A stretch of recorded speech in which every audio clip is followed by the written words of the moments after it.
Good morning. Ollie yesterday asked me to do a little video to help someone, either himself or someone he knows with tennis elbow. Just going to get rid of those things. Right, so yeah, tennis elbow. So generally characterised by pain, sort of in the outside of the elbow. It's often a whole arm thing, okay? It could be something in the wrist, something around the elbow, shoulder, or even the neck. Okay, so all the nerves for the arm come out of the neck, okay, through what's called the thoracic outlet, round through the chest and the collarbone area, down into the arm, and then they spread out through there and innervate and talk to whatever muscles it is they're talking to down there.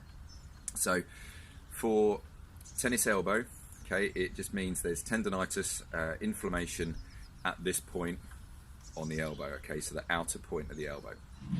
Okay, the reason could be anything in the arm, okay? We kind of got to find out why this is getting peed off, okay?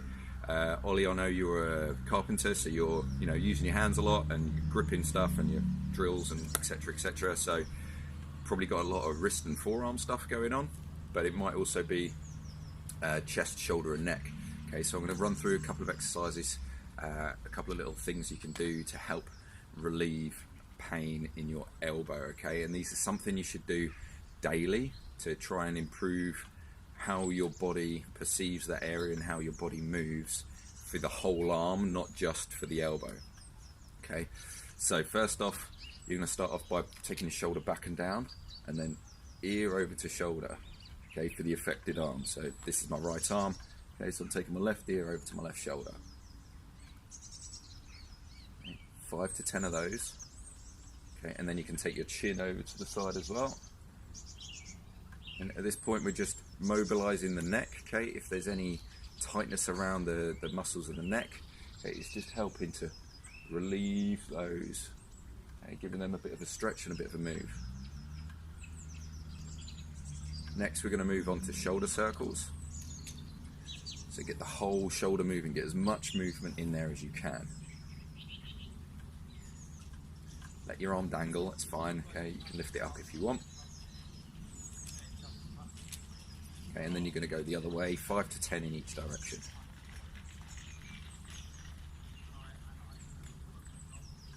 Okay, elbow, okay, you're making circles or figure of 8 patterns at the elbow.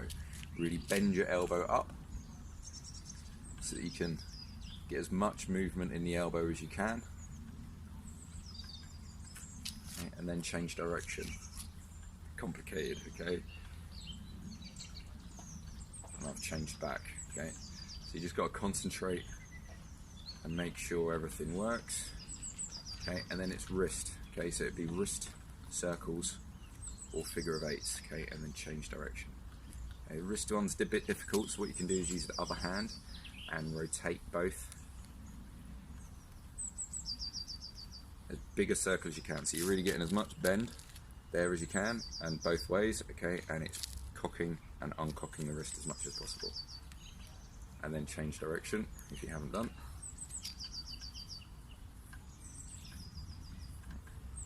And then we can do a little bit of breakdancing type stuff. Okay, so we want to try and combine all of those bits together, okay, because that's how our body works, okay? It doesn't just work one bit at a time, everything works together.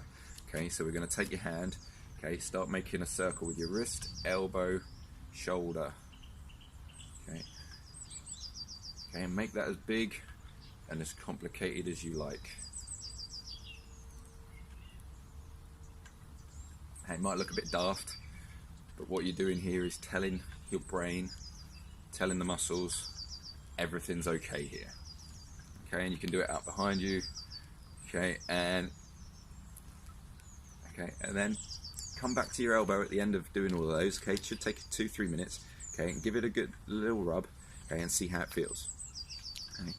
Other places, so if that's a little bit far-fetched for you, okay, what you may just want to do is do a bit of stretching. So limp wrist, okay, other hand onto the wrist, straighten out the arm, okay. So we're stretching all the muscles around the top of the arm. You're going to hold that for at least 30 seconds. And then you would do the opposite. So cock your wrist up and pull back. Okay, again, straight arm. Okay. stretching or massaging your tricep. Okay, so in at the back of the elbow, you're going to rub in back there. That's really, really common, okay?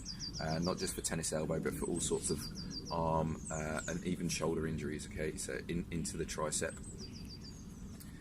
Okay, give that 30 seconds to a minute. You might find some knobbly, knotty, horrible places that really hurt, okay? You can also press, bend, straighten, bend, straighten, okay? So similar to how you would use a foam roller, okay, you get pressure on the point, or sometimes how a sports therapist might work, okay, you get pressure onto the muscle, okay, and you then get a stretch and contraction of the muscle under that, okay. So Ollie, hope that helps, and anyone else who's suffering with tennis elbow, please share that with them, okay. You only need to really work the side that's affected on these ones. You can do it on both if you wish, okay, just to even things out and make sure communications are going out well to both sides. Okay, peace and love, guys. Okay, I hope you're all happy, healthy and well.